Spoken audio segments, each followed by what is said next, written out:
There were 15 of them. Most arrived in the dead of night, laid their trap, and waited for the target to arrive. That target was Jamal Kashoggi, a prominent Saudi critic of his country's government and its young crown prince. He is creating an environment of intimidation and fear. Saudis are being silenced. Since his killing in Istanbul, Turkish media has released a steady drip feed of evidence implicating Saudi officials. Weeks of investigation by The Times builds on that evidence and reconstructs what unfolded hour by hour. Our timeline shows the ruthless efficiency of a hit team of experts that seemed specially chosen from Saudi government ministries. Some had links to the Crown Prince himself.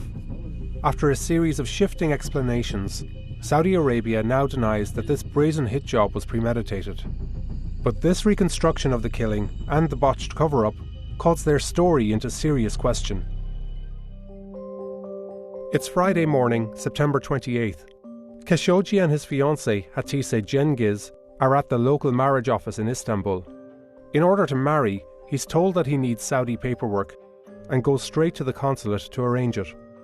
They tell him to return in a week. It all seems routine, but it's not.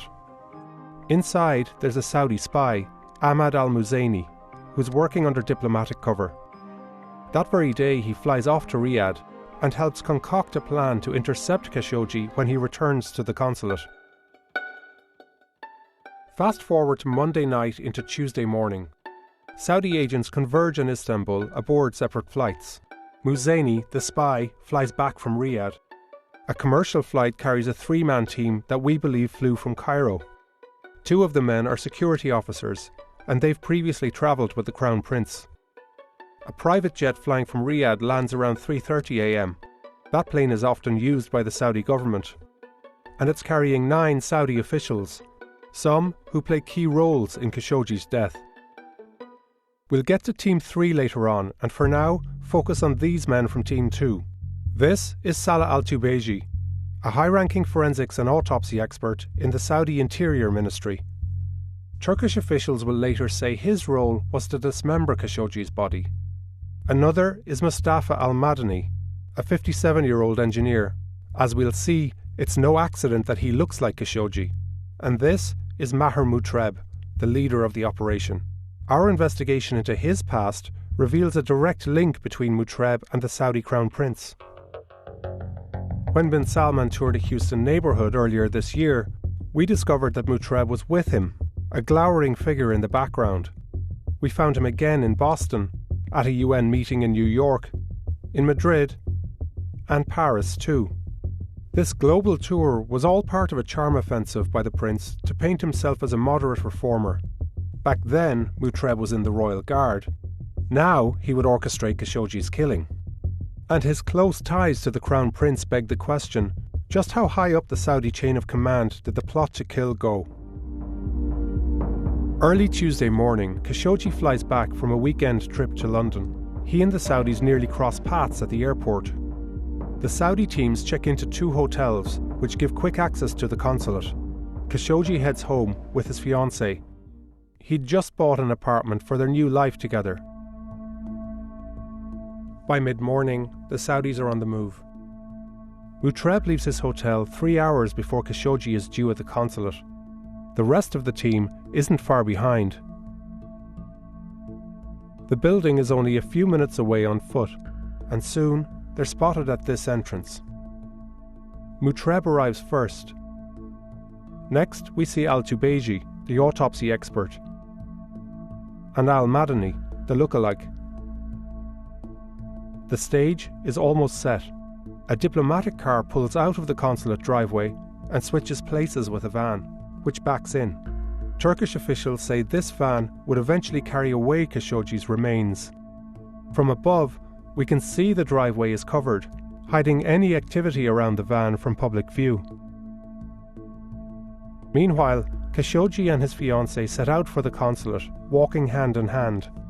In their final hour together, they chat about dinner plans and new furniture for their home. At 1:13 p.m, they arrive at the consulate.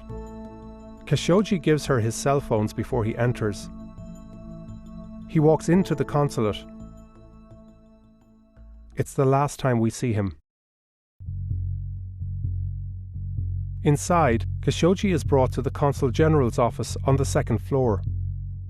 The hit team is waiting in a nearby room. Sources briefed on the evidence told us Kashoggi quickly comes under attack. He's dragged to another room and is killed within minutes. Then, Al-Tubeji, the autopsy expert, dismembers his body while listening to music. Maher Mutreb makes a phone call to a superior. He says, "Tell your boss," and the deed was done.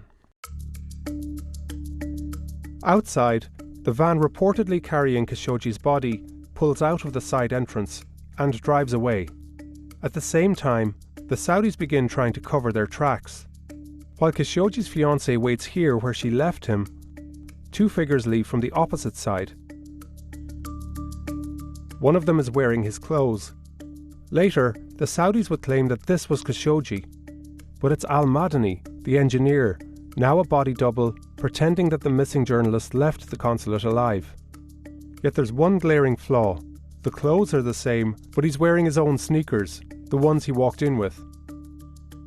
Meanwhile, the van that's allegedly carrying Kashoggi's body makes the 2-minute drive from the consulate to the Saudi consul's residence. There's several minutes of deliberations, but the van eventually pulls into the building's driveway. Again, it's hidden from public view. It's now 3 hours since Kashoggi was last seen. The body double hails this taxi and continues weaving a false trail through the city. He heads to a popular tourist area and then changes back into his own clothes. Later, we see him joking around in surveillance footage. Over at the airport, more Saudi officials arrive on another flight from Riyadh. They spend just 5 hours in Istanbul, but we're not sure where they go. Now we pick up Maher Mutreb again, exiting from the consul's house. It's time for them to go. Mutreb and others check out of their hotel and move through airport security. Al-Muzaini, the spy, heads to the airport too. But as they're leaving Istanbul, Kashoggi's fiancée is still outside the consulate, pacing in circles. She'll soon raise the alarm that Kashoggi is missing, and she'll wait for him until midnight. The alarm spreads around the world.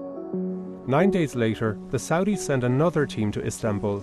They say it's to investigate what happened, but among them are a toxicologist and a chemist who also has ties to the hit team. He and Tubeji attended a forensics graduation days before Kashoggi was killed. Turkish officials later say that this team's mission was not to investigate, but to cover up the killing. Now the Saudi story has changed, and prosecutors are seeking the death penalty for several suspects in Kashoggi's killing. But that doesn't include Crown Prince Mohammed bin Salman, who many Western government officials are convinced authorized the killing. Kashoggi's remains still haven't been found.